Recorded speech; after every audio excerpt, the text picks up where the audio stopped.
ಎಲ್ರಿಗೂ ನಮಸ್ಕಾರ. ನಾನು ಅಂಬಿಕಾ ರಾಜ್. ನಿಮ್ಮೆಲ್ರಿಗೂ ನನ್ನ ಈ ಚಾನಲ್ಗೆ ಸ್ವಾಗತ.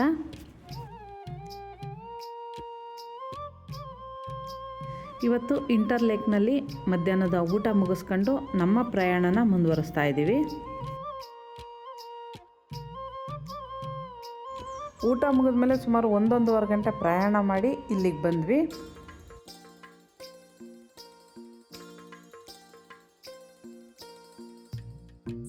ಇಲ್ಲಿ ಬಸ್ ಪಾರ್ಕಿಂಗ್ನಲ್ಲಿ ಬಸ್ ನಿಲ್ಲಿಸಿದ ಮೇಲೆ ನಾವು ಇಳಿದು ಗೋಂಡೋಲಾ ಹತ್ತಲಿಕ್ಕೆ ಅಂತೇಳಿ ಹೋಗಬೇಕು. ಅದಕ್ಕೆ ಟಿಕೆಟ್ನ ಆನ್ಲೈನ್ನಲ್ಲಿ ಅಥವಾ ಇಲ್ಲಿ ಬೇಕಾದ್ರೂ ತೊಗೋಬೋದು. ಈ ಗೋಂಡೋಲಾ ಅಂದರೆ ಕೇಬಲ್ ಕಾರು ತುಂಬ ದೊಡ್ಡದಾಗಿದೆ.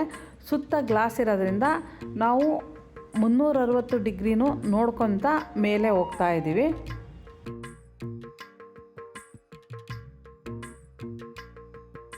ಈ ಗೋಂಡೋಲಾ ರೈಡಿಂಗು ತುಂಬ ಕಡಿದಾಗಿಲ್ಲ, ಹಾಗಾಗಿ ನಮಗೆ ನಿಧಾನವಾಗಿ ಮೇಲೆ ಇರ್ತಾ ಇದ್ದೀವಿ. ಕೆಳಗಡೆ ಜಾಗ ಎಲ್ಲ ನೋಡಲಿಕ್ಕೆ ತುಂಬ ಚೆನ್ನಾಗಿ ಕಾಣಿಸ್ತಾ ಇದೆ.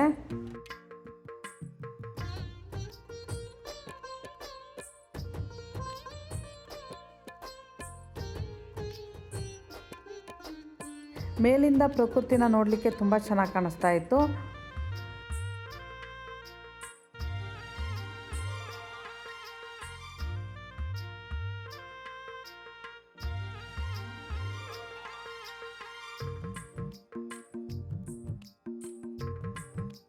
ವಾವ್, ಎಷ್ಟು ಚೆನ್ನಾಗಿ ಕಾಣಿಸ್ತಿದೆ ನೋಡ್ರಿ. ಎಲ್ಲ ಪುಟ್ಟ ಪುಟ್ಟ ಮನೆಗಳು, ಹಸಿರು ರಸ್ತೆ, ಹಿಮಪರ್ವತ ದೂರದಿಂದ.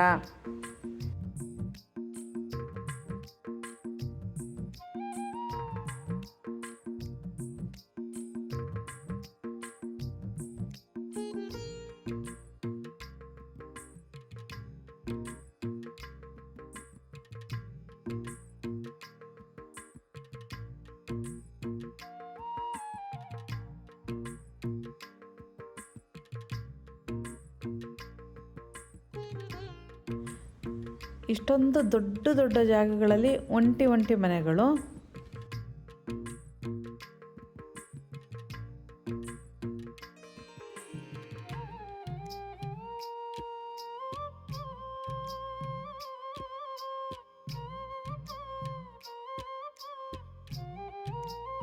ಇಲ್ಲಿ ಮರಗಳೆಲ್ಲ ಚೂಪ್ಗೆ ನಿಂತಿದ್ದಾವೆ. ಒಂಥರ ಈ ಕತ್ತಿನ ನೆಟ್ಟಿಗೆ ನಿಲ್ಲಿಸ್ದಂಗೆ ಕಾಣಿಸ್ತಾ ಇತ್ತು.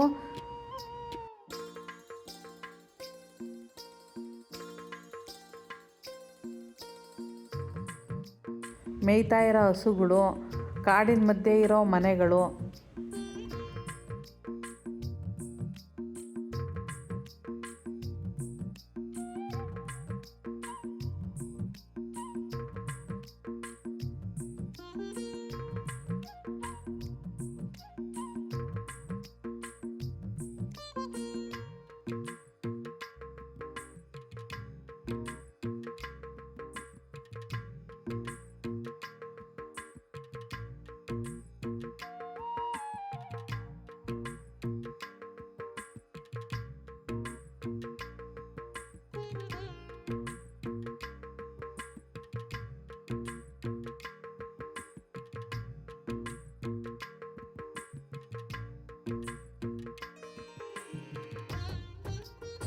ಈ ಕೇಬಲ್ ಕಾರು ತುಂಬ ಫಾಸ್ಟಾಗಿ ಮೇಲೆ ಹೋಗ್ತಿರ್ಲಿಲ್ಲ, ನಿಧಾನವಾಗಿ ಏರ್ತಾ ಇದ್ದಿದ್ದರಿಂದ ನಮಗಿಲ್ಲಿ ಜಾಗ ನೋಡಲಿಕ್ಕೂ ಚೆನ್ನಾಗಿರ್ತಿತ್ತು.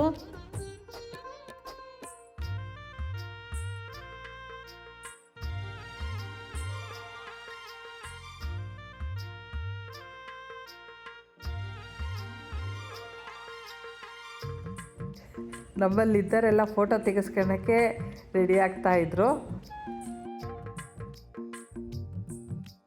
ಕೆಲವರೆಲ್ಲ ತಲೆ ಬಾಚ್ಕೊಂತಿದ್ರು, ಕೆಲವ್ರು ಸರಿಯಾಗಿ ಕೂತು ಪೋಸ್ ಕೊಡ್ತಾಯಿದ್ರು. ಅದಕ್ಕೆ ನಾವು ಏನೂ ಕಡಿಮೆ ಇಲ್ಲ ಅಂತೇಳಿ ನಾವು ಫೋಟೋ ತೆಗೆಸ್ಕೊತಾ ಇದ್ವಿ.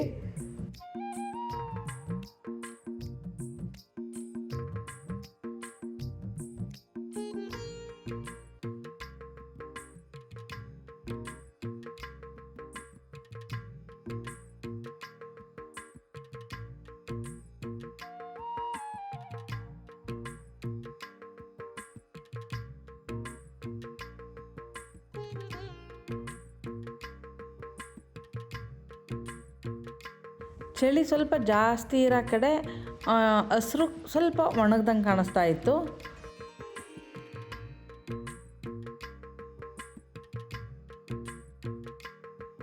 ಸುಮಾರು ಒಂದು 20 ನಿಮಿಷದ ಪ್ರಯಾಣದ ನಂತರ ನಮಗೆ ಹಸಿರು ಕಡಿಮೆಯಾಗಿ ಹಿಮ ಕಾಣಿಸ್ಲಿಕ್ಕೆ ಶುರುವಾಗುತ್ತೆ.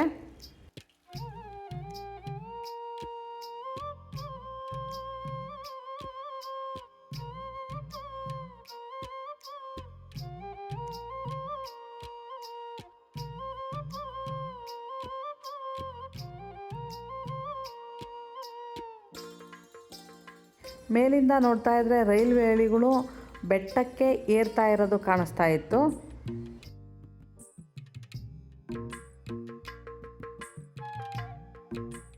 ಸುಮಾರು ಕಡೆ ರೈಲ್ವೆ ಹಳಿಗಳು ಕಾಣಿಸ್ತಾ ಇತ್ತು. ಮೋಸ್ಟ್ಲಿ ಇಲ್ಲಿಗೆಲ್ಲ ರೈಲ್ನಲ್ಲೂ ಹೋಗೋ ಅವಕಾಶ ಇದೆ ಅಂತ ಅನ್ನಿಸ್ತು.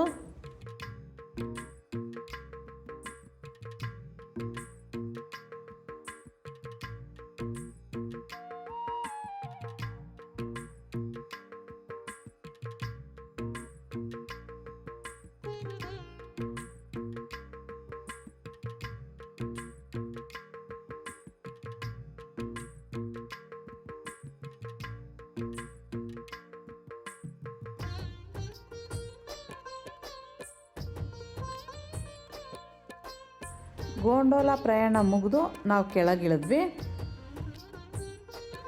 ಈ ದೊಡ್ಡ ಹಾಲ್ನಲ್ಲಿ ಸುತ್ತ ಗಾಜಿನ ಕಿಟಕಿಗಳಿರೋದ್ರಿಂದ ಇಲ್ಲಿ ಪಕ್ಕ ನಿಂತ್ಕೊಂಡು ಸುತ್ತಲಿನ ವಾತಾವರಣ ನೋಡಲಿಕ್ಕೆ ತುಂಬ ಚೆನ್ನಾಗಿ ಕಾಣಿಸ್ತಾ ಇತ್ತು. ಇಲ್ಲಿ ನಾವು ಒಂದು ಟ್ರೈನ್ ಹತ್ಕೊಂಡು ಮತ್ತೆ ಮೇಲೆ ಹೋಗಬೇಕು. ಇದು ನಿಜವಾಗ್ಲೂ ನನಗೆ ರೋಮಾಂಚನ ಅನ್ನಿಸ್ತು.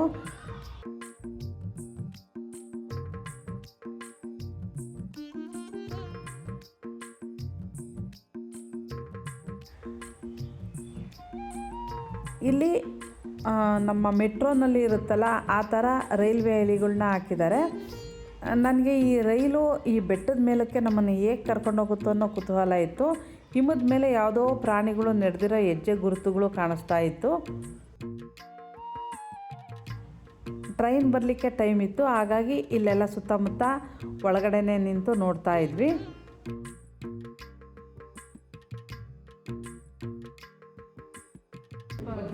ಕೆಲವು ಕಡೆ ಹಿಮ ಕರಗಿ ಜಲಪಾತದ ಥರ ಹರಿತಾ ಇತ್ತು. ಅದನ್ನು ನೋಡ್ಕೊಂತ ಟ್ರೈನ್ ಎಷ್ಟೊತ್ತಿಗೆ ಬರುತ್ತೆ ಅಂತ ನಾನು ರೈಲ್ವೆ ಹಳಿನ ನೋಡ್ತಾ ಇದ್ದೆ, ಯಾವ ಕಡೆಯಿಂದ ಬರುತ್ತೆ ಅನ್ನೋ ಕುತೂಹಲ ನನಗಿತ್ತು. ಹಾಗಾಗಿ ಕೆಳಗಡೆಯಿಂದ ಟ್ರೈನ್ ಬರ್ತಾ ಇತ್ತು.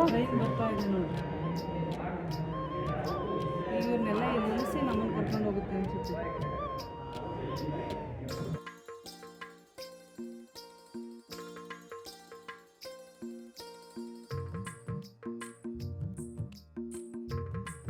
ಎರಡು ಹಳಿಗಳ ಮಧ್ಯದಲ್ಲಿ ಮತ್ತೊಂದು ಹಳಿ ಥರ ಕಾಣಿಸ್ತಿದೆ. ಅದು ಲಾಕಿಂಗ್ ಸಿಸ್ಟಮ್ ಇರೋ ಚೈನು.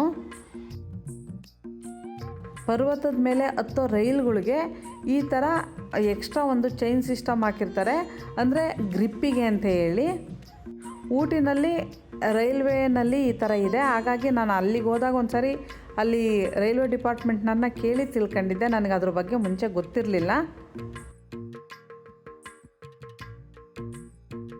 ಈಗ ನಾವು ಕೂತಿರೋ ರೈಲು ಬಂಡೆಗಳನ್ನ ಕೊರೆದು ಮಾಡಿರೋ ಸುರಂಗದ ಮೂಲಕ ನಮ್ಮನ್ನು ಯುರೋಪ್ನ ಟಾಪ್ಗೆ ಕರ್ಕೊಂಡೋಗುತ್ತೆ. ಈ ಟ್ರೈನ್ಗೆ ಕೆಲವು ಟೈಮಿಂಗ್ಸ್ ಇರುತ್ತೆ, ಆ ಟೈಮಿಂಗ್ಸಿಗೆ ಅಷ್ಟೇ ಬರುತ್ತೆ. ಮುಂಚೆನೇ ಬುಕ್ ಮಾಡ್ಕೊಂಡು ನಾವು ಆ ಟೈಮಿಂಗಿಗೆ ಅಲ್ಲಿಗೆ ಹೋದರೆ ಟ್ರೈನ್ ಹತ್ಕೊಂಡು ಮೇಲೆ ಹೋಗಿ ಮತ್ತೆ ಅದು ವಾಪಸ್ ಬರಬೇಕಾದ್ರೆ ಬರಲಿಕ್ಕೆ ಅನುಕೂಲ ಇರುತ್ತೆ.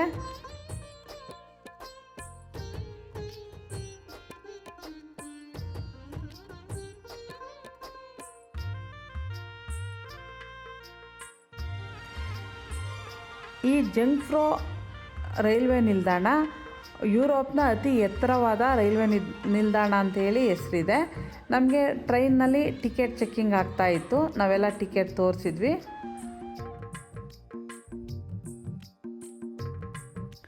ಸುಮಾರು 35 ನಿಮಿಷಕ್ಕೆಲ್ಲ ನಾವು ಜಂಗ್ಫ್ರೋ ರೈಲ್ವೆ ನಿಲ್ದಾಣಕ್ಕೆ ಬಂದು ಇಳಿದ್ವಿ.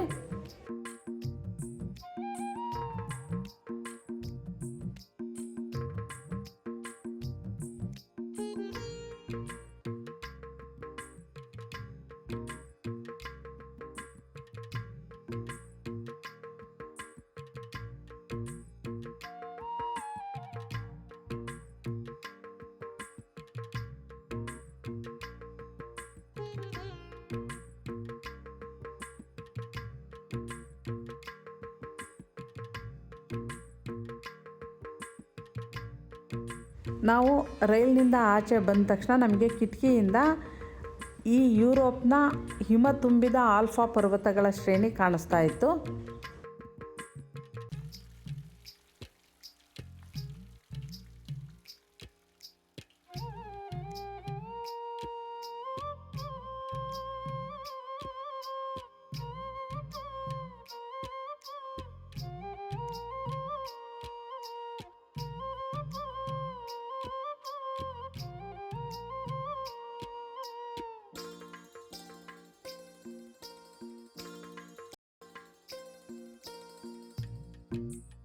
ಇದು ತುಂಬ ಎತ್ತರವಾದ ಜಾಗ ಆಗಿರೋದ್ರಿಂದ ಇಲ್ಲಿ ಆಕ್ಸಿಜನ್ ಲೆವೆಲ್ಲು ಕಡಿಮೆ ಇರುತ್ತೆ. ಉಸಿರಾಡಲಿಕ್ಕೆ ಆಮ್ಲಜನಕ ಸ್ವಲ್ಪ ಕಡಿಮೆ ಅನಿಸೋದ್ರಿಂದ ನಿಧಾನವಾಗಿ ನಡಿಬೇಕಾಗುತ್ತೆ.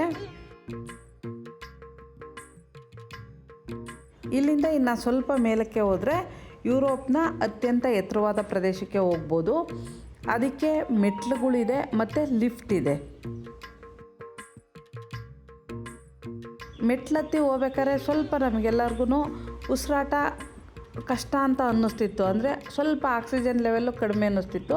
ನಿಧಾನವಾಗಿ ಕೆಲವರೆಲ್ಲ ಸುಧಾರಿಸ್ಕೊಂಡು ಹತ್ತಿದ್ರು, ನಾವು ನಿಧಾನವಾಗಿ ಹತ್ತಿದ್ವಿ ಅಷ್ಟೇ. ಲಿಫ್ಟ್ ಇರೋದ್ರಿಂದ ಕೆಲವರು ಲಿಫ್ಟ್ನಲ್ಲಿ ಮೇಲೋದ್ರು.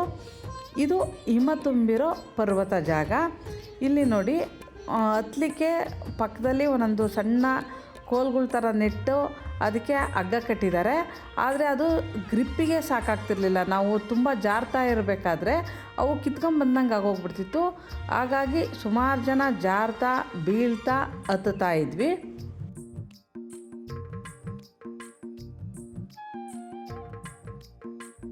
ಇಲ್ಲಿ ಇವರೆಲ್ಲ ಹತ್ತೋದು ನೋಡಿ ಇಷ್ಟೊಂದು ಕಷ್ಟ ಆಗ್ತಿದೆಯಲ್ಲ, ನಮ್ಮ ಎವರೆಸ್ಟ್ನೆಲ್ಲ ಯಾಗಪ್ಪ ಹತ್ತುತ್ತಾರೆ ಅಂತ ಅನ್ನಿಸ್ತಾ ಇತ್ತು.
ಈ ಜಂಗ್ಫ್ರೋಜ್ ಸಮುದ್ರ ಮಟ್ಟದಿಂದ 3454 ಮೀಟರ್ ಅಂದರೆ 11332 ಅಡಿ ಎತ್ತರದಲ್ಲಿದೆ.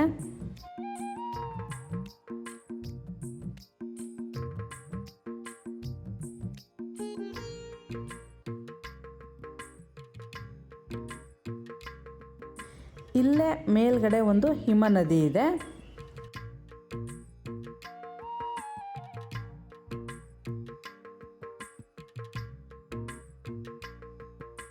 ಇದ್ರ ಹೆಸರು ಅಲೆಶ್ ಹಿಮ ನದಿ ಅಂತ.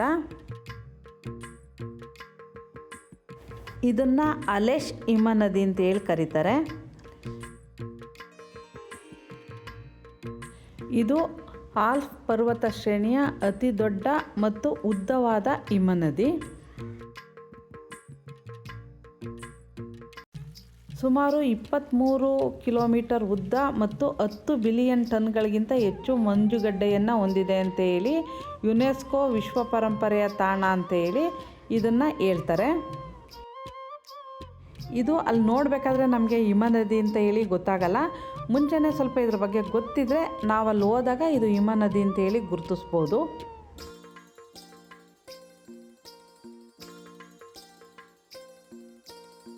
ಇಲ್ಲಿ ಮೇಲ್ಗಡೆ ವಾತಾವರಣ ಸ್ವಚ್ಛವಾಗಿತ್ತು, ಅಂದರೆ ಜಾಸ್ತಿ ಮಂಜು ಥರ ಆಗಲಿ ಮಳೆ ಗಾಳಿ ಇಲ್ದಿದ್ರಿಂದ ಸುತ್ತಲಿನ ಪರ್ವತ ಶ್ರೇಣಿಗಳು ತುಂಬ ಚೆನ್ನಾಗಿ ಕಾಣಿಸ್ತಾ ಇತ್ತು.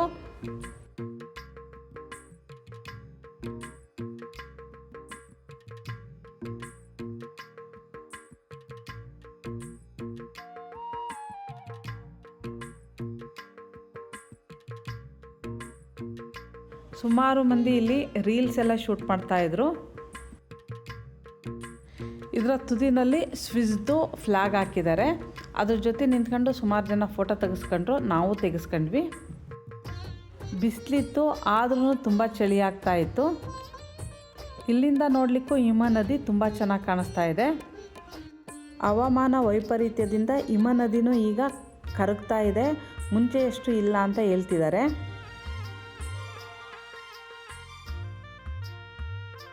ಸೆಕ್ಯೂರಿಟಿಗೆ ಅಂತೇಳಿ ಸ್ವಲ್ಪ ಬಾರ್ಡ್ರ್ ಥರ ಇಲ್ಲೆಲ್ಲ ವೈರ್ಗಳನ್ನ ಕಟ್ಟಿದ್ರು. ಹಾಗಾಗಿ ನಾವು ಆ ಬೌಂಡ್ರಿನಲ್ಲಿ ಮಾತ್ರ ಓಡಾಡಲಿಕ್ಕೆ ಅವಕಾಶ ಇತ್ತು.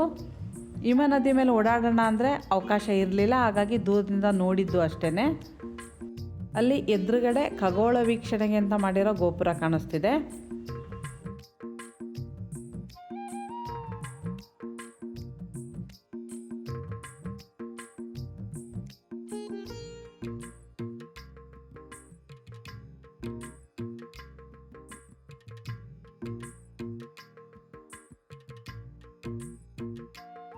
ಇದು ತುಂಬ ಎತ್ತರವಾದ ಜಾಗ ಆಗಿರೋದ್ರಿಂದ ಆಕ್ಸಿಜನ್ ಕಡಿಮೆ ಇರೋದ್ರಿಂದ ಕೆಲವ್ರಿಗೆ ತಲೆ ಸುತ್ತು, ವಾಂತಿ ಫೀಲಿಂಗು ಮತ್ತು ತಲೆನೋವು ಬರೋ ಸಾಧ್ಯತೆ ಇರುತ್ತೆ.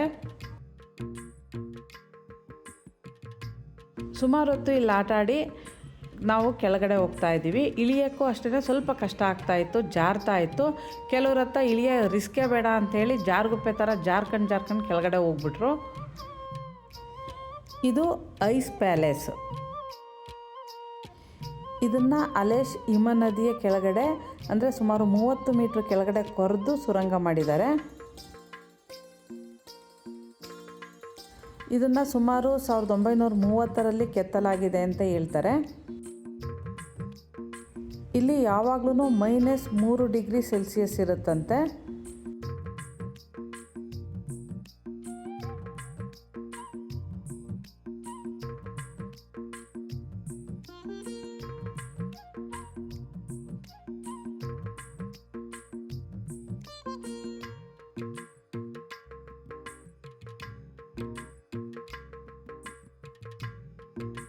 ಇದರ ನೆಲ ಎಲ್ಲ ತುಂಬ ನೈಸಾಗಿದೆ, ಜಾರ ಸಾಧ್ಯತೆ ಇರುತ್ತೆ. ಹಾಗಾಗಿ ಒಳ್ಳೆ ಶೂಗಳನ್ನ ಹಾಕ್ಕೊಂಡು ಹೋಗೋದು ಒಳ್ಳೆಯದು.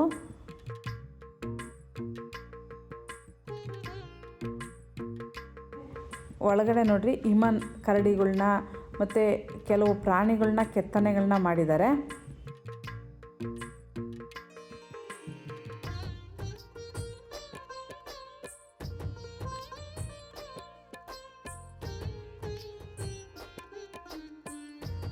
ಇಲ್ಲೇ ಒಂದು ರೆಸ್ಟೋರೆಂಟ್ ಇದೆ.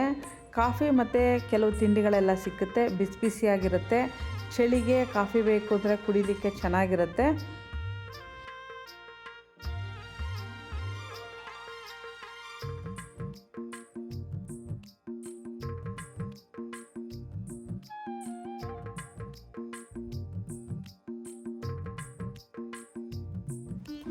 ಇಲ್ಲಿ ಒಂದು ದೊಡ್ಡ ಚಾಕ್ಲೇಟ್ ಅಂಗಡಿ ಇದೆ. ಒಳಗಡೆ ಹೋದವರಿಗೆಲ್ಲ ಒಂದೊಂದು ಚಾಕ್ಲೇಟ್ ಕೊಡ್ತಾರೆ. ತುಂಬ ನಗ್ನಗ್ತಾ ಸ್ವಾಗತ ಮಾಡ್ತಾರೆ. ಸಖತ್ ವೆರೈಟಿ ಚಾಕ್ಲೇಟ್ಸ್ ಇಟ್ಟಿದ್ದಾರೆ.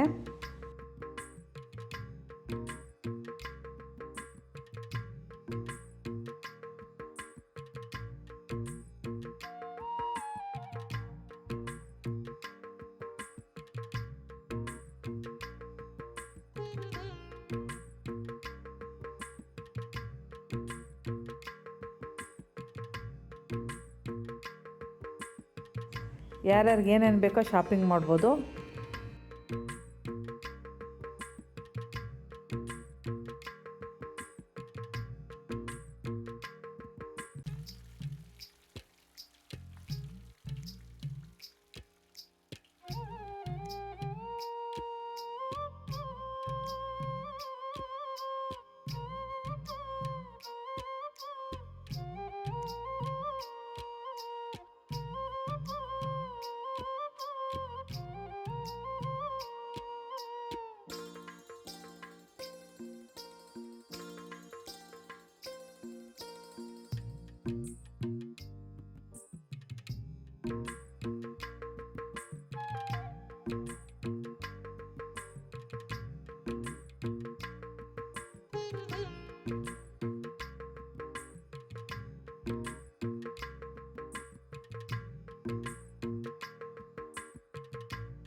ಇಲ್ಲೊಂದು ಪಾಸ್ಬುಕ್ ಕೊಡ್ತಾರೆ, ಅದಕ್ಕೆ ನಾವೇ ಸೀಲ್ ಹಾಕ್ಕೊಂಡು ಹೋಗಬೇಕು. ನಾವಿಲ್ಲಿ ವಿಸಿಟ್ ಮಾಡಿರೋದಕ್ಕೆ ಸಾಕ್ಷಿ ಅಂತ ಹೇಳಿ.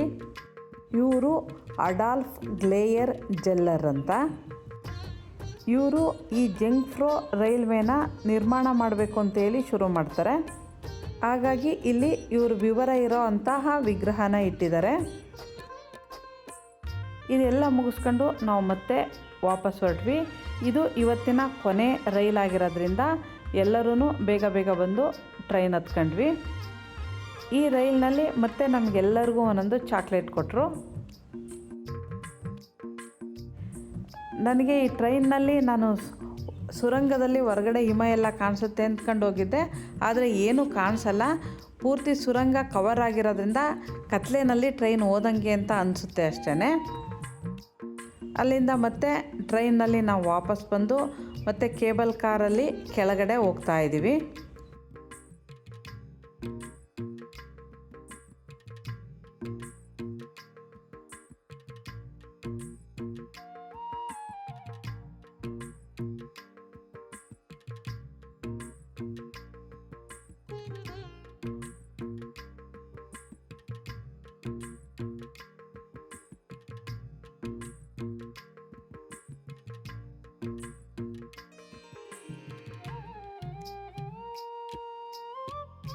ಎಲ್ಲರಿಗೂ ಇದೊಂದು ಅವಿಸ್ಮರಣೀಯವಾದ ಪ್ರಯಾಣ ಆಗಿತ್ತು.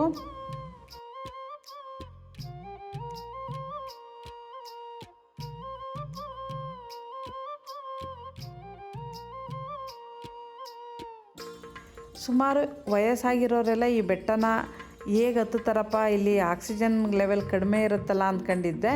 ಆದರೆ ಎಲ್ಲರೂ ಧೈರ್ಯವಾಗಿ ಹತ್ತಿ ಬಂದರು. ಖುಷಿಯಿಂದ ಎಲ್ಲರೂ ಎಂಜಾಯ್ ಮಾಡ್ಕೊಂಡು ಬಂದ್ವಿ.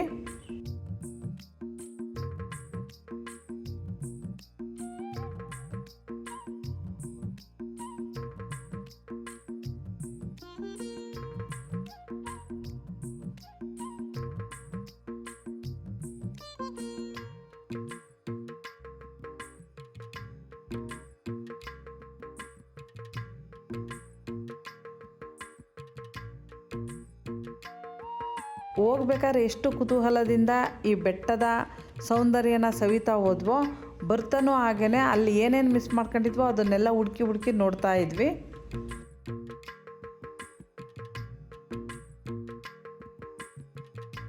ನೋಡಿ, ಪರ್ವತದಲ್ಲಿ ಹಿಮ ಕರಗಿ ಹರಿತಾ ಇರೋ ಅಂಥ ಜಾಗ ಇದು.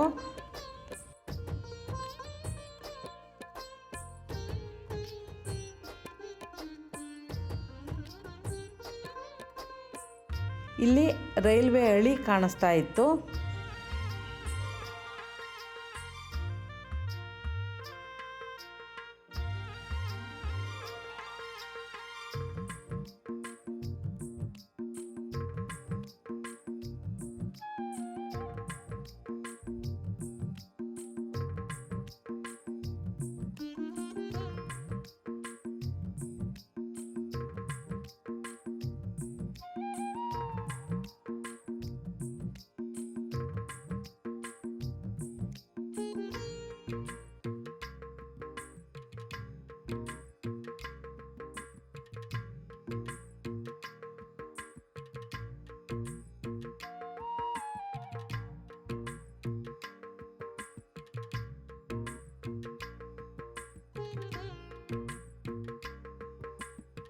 ನಾವು ಇಲ್ಲಿಂದ ಹೋಗ್ಬೇಕಾದ್ರೆ ಗೊಂಡೋಲಾದಲ್ಲಿ ಕೂತ್ಕೊಂಡಾಗ ಬರೀ ಕತ್ತೆತ್ಕೊಂಡು ಪರ್ವತದ ಕಡೆಗೇ ಮುಖ ಮಾಡ್ಕೊಂಡು ಪರ್ವತನೇ ಜಾಸ್ತಿ ನೋಡ್ಕೊತ ಹೋಗಿದ್ರಿಂದ ಈ ಕೆಳಗಡೆ ಎಲ್ಲ ಕಾಣಿಸ್ತಿದ್ದ ಈ ಪುಟ್ಟ ಪುಟ್ಟ ಮನೆಗಳನ್ನ ಸರಿಯಾಗಿ ಅಬ್ಸರ್ವ್ ಮಾಡೋಕ್ಕಾಗಿರಲಿಲ್ಲ.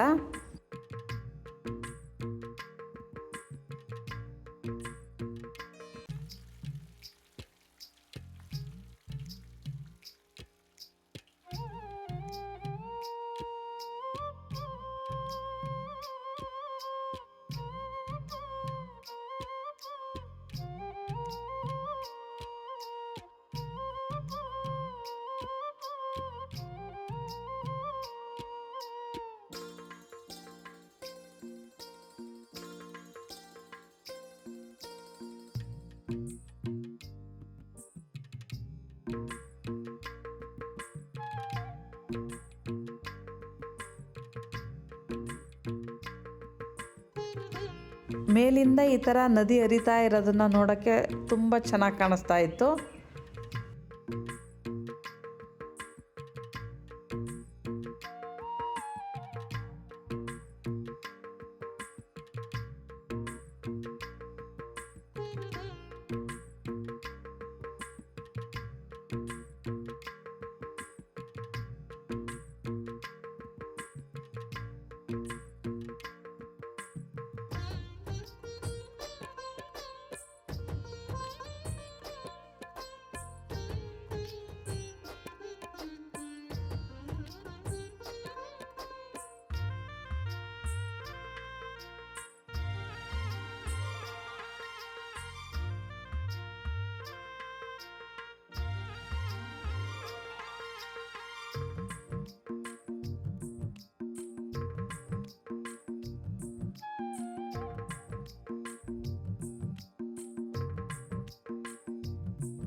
ಈ 2 ದಿನದ ಅನುಭವದಲ್ಲಿ ಪ್ರಕೃತಿ ಸುಂದರಿ ಇಲ್ಲೇ ಕಾಲು ಮುರ್ಕೊಂಡು ಬಿದ್ದೋಗ್ಬಿಟ್ಟಿದ್ದಾಳೆ. ಅವಳು ಬೇರೆ ಎಲ್ಲೂ ಹೋಗೋಕ್ಕೆ ಸಾಧ್ಯನೇ ಇಲ್ಲ ಅನ್ನೋವಷ್ಟು ಸ್ಥಿರವಾಗಿ ನಿಂತಿದ್ದಾಳೇನೋ ಅನ್ನಿಸ್ಬಿಡ್ತು. ಇವತ್ತು ಹತ್ತಿರದಿಂದ ಹಿಮ ನದಿನ ನೋಡಿದ್ವಿ. ಎತ್ತರವಾದ ಜಾಗದಲ್ಲಿ ಹಿಮ ಪರ್ವತಗಳ ತುದಿನ ನೋಡಿದ್ದು ತುಂಬ ಖುಷಿಯಾಯಿತು. ಇದೆಲ್ಲ ಒಂಥರ ಹೊಸ ಅನುಭವ. ಇದನ್ನು ವಿಡಿಯೋದಲ್ಲಿ ನೋಡೋದಕ್ಕಿಂತ ಡೈರೆಕ್ಟಾಗಿ ನೋಡಲಿಕ್ಕೆ ತುಂಬ ಚೆನ್ನಾಗಿರುತ್ತೆ. ಈ ವಿಡಿಯೋ ನಿಮ್ಗೆ ಇಷ್ಟ ಆದರೆ ಲೈಕ್ ಮಾಡಿ, ಶೇರ್ ಮಾಡಿ. ನನ್ನ ಚಾನಲ್ಗೆ ಸಬ್ಸ್ಕ್ರೈಬ್ ಆಗದಿದ್ದರೂ ಸಬ್ಸ್ಕ್ರೈಬ್ ಆಗಿ. ಮುಂದಿನ ವಿಡಿಯೋದಲ್ಲಿ ಮತ್ತೆ ಸಿಗ್ತೀನಿ. ನಮಸ್ತೆ.